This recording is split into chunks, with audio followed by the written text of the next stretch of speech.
भारत सरकार ने निर्णय लिया है कि वो क्रिमिनल पिनल कोड को, इंडियन पिनल कोड को रिव्यू करेंगे। इसके लिए मैं माननीय प्रधानमंत्री जी का और गृह मंत्री जी का हार्दिक आभार व्यक्त करता हूं और धन्यवाद देता हूं।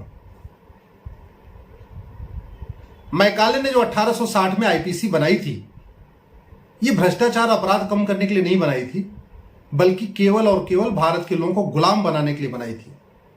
भारत पे शासन करने के लिए इंडियन पिनल कोड 1860 में बनाया गया था और 1861 में पुलिस एक्ट बनाया गया था।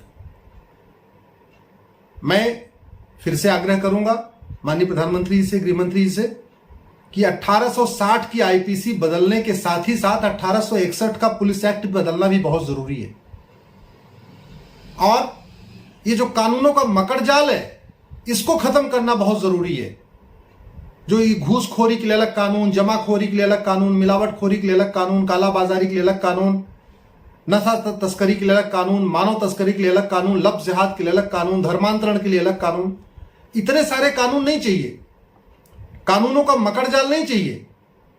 एक इंडियन पिनल कोड बने, one nation one penal code.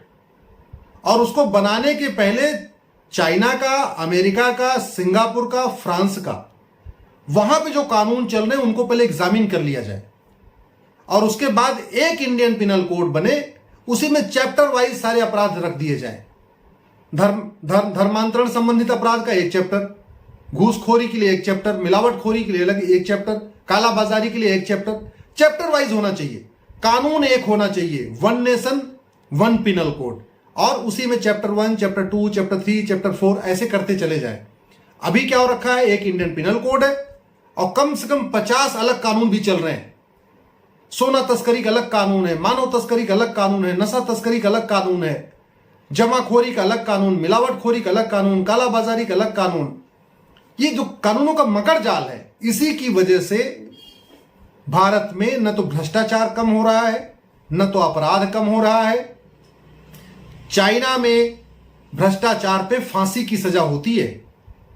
अब समय आ गया है कि भारत में भी भ्रष्टाचारियों को फांसी देने के लिए कानून बनाया जाए। कम से कम जितनी सजा बलात्कारियों को मिलती है, इतनी सजा तो भ्रष्टाचारियों को मिलना ही चाहिए।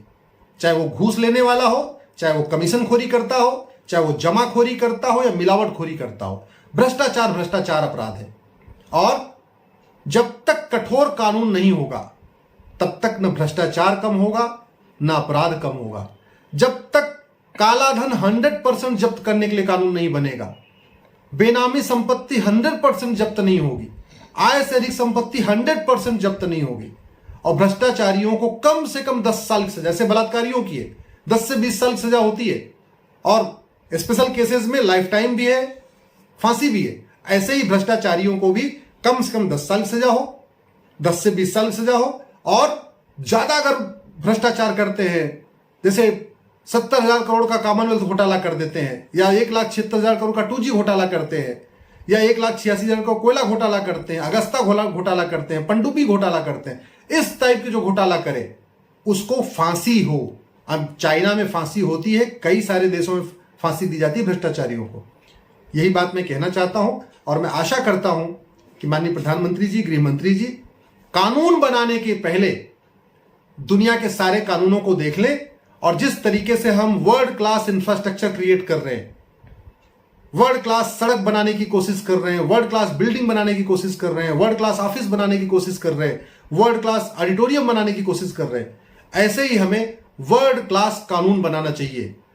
ऐसा कानून हम बनाएं कि हम गर्व से कह सकें कि हमारा कानून दुनिया का सबसे अच्छा कानून है, सबसे कठोर कानून है, सबसे इफेक्टिव कानून है। यही मुझे कहना है। धन्यवाद।